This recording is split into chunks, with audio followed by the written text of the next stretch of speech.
Friends, ఇప్పుడే అందిన వార్త. సీఎం రేవంత్ రెడ్డి సంచలన నిర్ణయం, ప్రజలందరికీ భారీ శుభవార్త అంటూ లేటెస్ట్ అప్డేట్ అయితే రావడం జరిగిందండి. సో ఆ వివరాలు ఏంటనేది కూడా వీడియోలో తెలుసుకుందాం. వీడియో చివరి వరకు చూడండి, అర్థమవుతుంది. మొదటిసారి ఛానల్ వస్తే తప్పకుండా సబ్స్క్రైబ్ చేసుకోండి. చూస్తున్నారు కానీ లైక్ చేయడం మర్చిపోతున్నారు అనేది వెంటనే లైక్ చేయండి. వీడియోలోకి అయితే వెళ్ళిపోతుంది. తెలంగాణ ప్రభుత్వం కీలక నిర్ణయం తీసుకుంది. రేషన్ సరఫరాల్లో క్రమేణా మార్పులు అయితే తీసుకొస్తుంది. ఎందుకంటే రేషన్ కార్డు ఉన్న వారందరికీ గుడ్ న్యూస్ అనే విధంగా చెప్తున్నారు. మరో అడుగు వేసినట్టు ఇప్పటికీ రాష్ట్ర వ్యాప్తంగా రేషన్ కార్డు లబ్ధిదారులకు సన్నబియ్యం అందిస్తున్నారు. కొత్త రేషన్ కార్డు కూడా ఇవ్వడం జరిగింది కదా. కాగా బియ్యంతో పాటు మరో 5 నిత్యావసర సరుకులు అందించేందుకు నిర్ణయం తీసుకుందన్నమాట. ఈ మేరకు రేషన్ పాలసీలో కొత్త మార్పుల దిశగా కసరత్తు జరుగుతున్నారు. త్వరలో నిర్ణయం అమల్లోకి రాబోతున్నారు చెప్తున్నారు.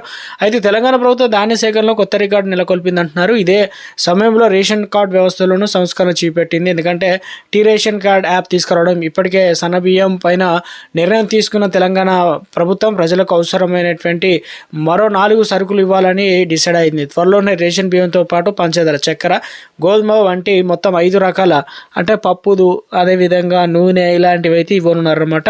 ఇక మంత్రి ఉత్తమ్ కుమార్ రెడ్డి వెల్లడించారు. బహిరంగ మార్కెట్లో సరుకుల ధరలు ఎక్కువగా ఉండడంతో రేషన్ గోధుమలు, పంచదార, జొన్నలు, రాగులు లేదా చింతపండు, కందిపప్పు లాంటివి ఇవ్వడం ద్వారా ఇక పేదలకు ప్రయోజనకరంగా ఉంటుందని వివరించారు. ఇక ఈ మేరకు ఈసారి జరిగే మంత్రివర్గ భేటీలో నిర్ణయం తీసుకునే అధికార ఆమోద ముద్ర వేయనున్నట్టు చెప్తున్నారు. వానాకాలం సీజన్లో 70.82 లక్షల మెట్రిక్ టన్నుల ధాన్య సేకరణ 25 ఏళ్లుగా ఎన్నడూ విధంగా నమోదైందని చెప్పేసి వెల్లడించడం జరిగింది. మొత్తం ధాన్య ఉత్పత్తిలో సగానికి పైగా అంటే 38.37 లక్షల మెట్రిక్ టన్నులు సన్న రకాలే ఉన్నాయని చెప్పారు. సాంబా, మసూరి, తెలంగాణ మసూరి వంటి నాణ్యమైన రకాలు సాగుకు ప్రభుత్వం మరింత ప్రోత్సహిస్తుందని వెల్లడించారు.